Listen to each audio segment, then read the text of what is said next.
আমরা দেখতে চাই আরেকটু সুশীল, এটাই বা কেমন রিল। এইগুলা দেখে লিজেন্ডের নদী শুকায়া হয়ে যাইতেছে বিল, আস্তে আস্তে শুধু টিকটকটা হয়ে যাইতেছে অশ্লীল। मैं गिर गया तुम्हारे प्यार में बाबू। আমি মুতে দিছি তোমার মুখে chocolate.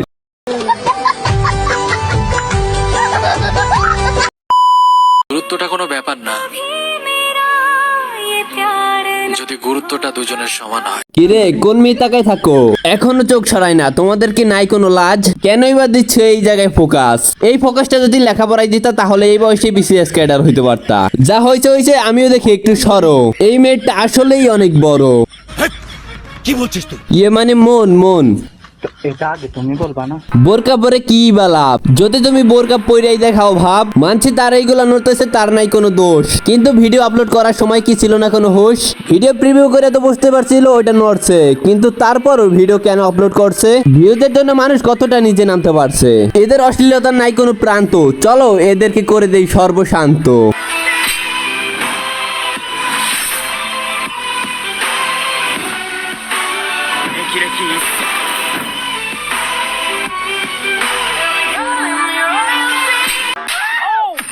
Hey guys, Assalamu alaikum.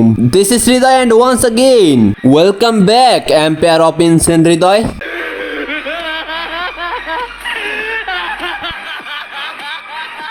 আজকে আমরা কিছু অশ্লীল টিকটকারকে ধরতে চলেছি, কিন্তু তার আগে কিছু ধর্ম ব্যবসায়ীরে ভরা দিয়ে নেই। এরকম কিছু কমেন্ট দেখা যায় কমেন্ট বক্সে। আমি টিকটকে একজনের কমেন্ট বক্স চেক দিয়েছিলাম অডিয়েন্স কি বলে তার জন্য।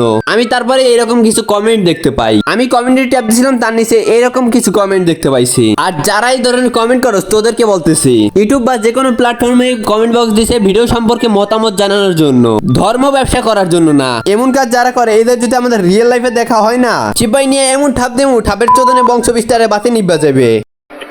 বুঝো না এই ব্যাপারটা।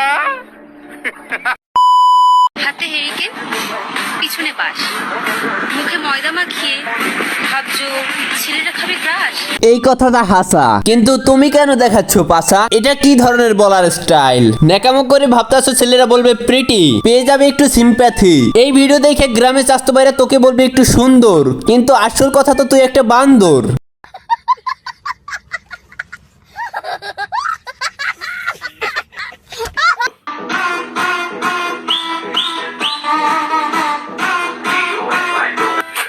আস্তাগফিরুল্লাহ, এসব কি? কিছু কিছু ব্লগ তো এখন নজর দিয়ে আছে, তোমরাও পারো, তাড়াতাড়ি স্কিপ মারো। হতে পারি, তবে প্রতি সপ্তাহে একদিন নিজেকে ট্রিট দেই। তবে খাবারের পিকচার স্টোরিতে দিয়ে কখনোই ফকিন্নির পরিচয় দেই। আসলে এরা খাবারের ছবি তোলা স্টোরি না, খাবারের ভিডিও কইলা আবালে না মহা আবালের পরিচয় দিতাছে। তুই ভালো বিকবে আসবে ক। বুঝলে প্রিয়, বিয়ের পর তুমি শুয়ে থাকবে আর আমি করবো, আই মিন গল্প। বুঝলে পিও, বিয়ের পরে তুমি শুয়ে থাকবে আর আমি ঢুকাবো। কি বলছিস তুই? আই মিন বালিশের খাবার। তো চলো প্রমাণ করে দেই আবার, এইগুলো সুশীল মেয়ে নয়, এইগুলো সব কুকুরের খাবার। আমাকে দেখে আমার আপনরাও জ্বলে, আর তুমি তো অনেক দূরের মানুষ। ওয়েমেন জলে আসলেই জলে নাকি বাস দিতে চাই তলে? কথাটা তোমার এরকম বলা উচিত ছিল। আমাকে দেখে তো আমার আপন মানুষও দিতে চায়, তোমরা তো দূরের মানুষ, তোমরা দিতে তো চাই ভাই। মানে মানে জ্ঞান জ্ঞান দিতে চাই একটু। এটা আগে তুমি বলবা না? বুঝলে প্রিয়, কিস করার সময় হালকা করে টিপতেও হয়, তবেই না ফিলিংস আসবে। আবার টেপার কথা বললাম বলে অন্য কিছু ভেবো না, আমি কিন্তু গাল টেপার কথা বললাম। এটা আবার কি ধরনের লজিক? কিস করার সময় গালকে টেপে? যেটা বুঝাইতে চাইছে ওটা বললেই তো হয়। বুঝলে প্রিয়, কিস করার পর ঢোকাইতে হয়, না হলে কি ফুল শান্তি পাওয়া যায়? মানে ঠোঁটের ভিতরে ঢোকাইতে বলছি। ঢুকবে না জেনেও কিছু কিছু মেয়ে সবসময় বড়টাই চায়। আমি কিন্তু ফুচকার কথা বলেছি। সহ্য করতে পারবে না জেনে অনেক মেয়ে বলে আরো দাও আরো দাও, উফ আরো দাও। আমি কিন্তু ফুচকার ঝালের কথা বলছি।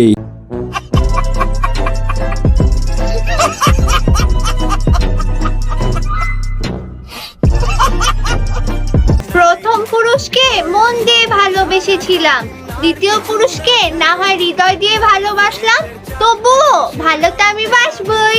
ভালোবাসার কোনো কমতি হবে না, কারণ তো তুমি একটা ঢ্যাস মারানি। আমি গতকাল হিসাব করে দেখলাম আমি প্রায় 2.5 কোটি টাকার মালিক।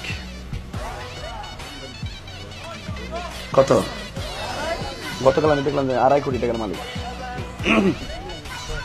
দেশ বেকারত্বে সর্বশেষ খুঁটা অতিক্রম করে ফেলাইছে, কিন্তু তারপরে এদের ইনকামের কোনো কমতি হবে না যতদিন পর্যন্ত ইমো আছে। অডিও কল 500, ভিডিও কল 1000, আর টিকটক এসে কাস্টমার জোগাইবে। এদেরকেই বলে টিকটকার ইমো ফ্রিল্যান্সার।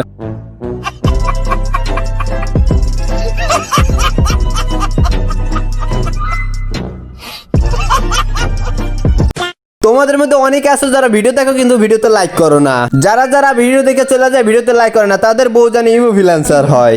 আমিন।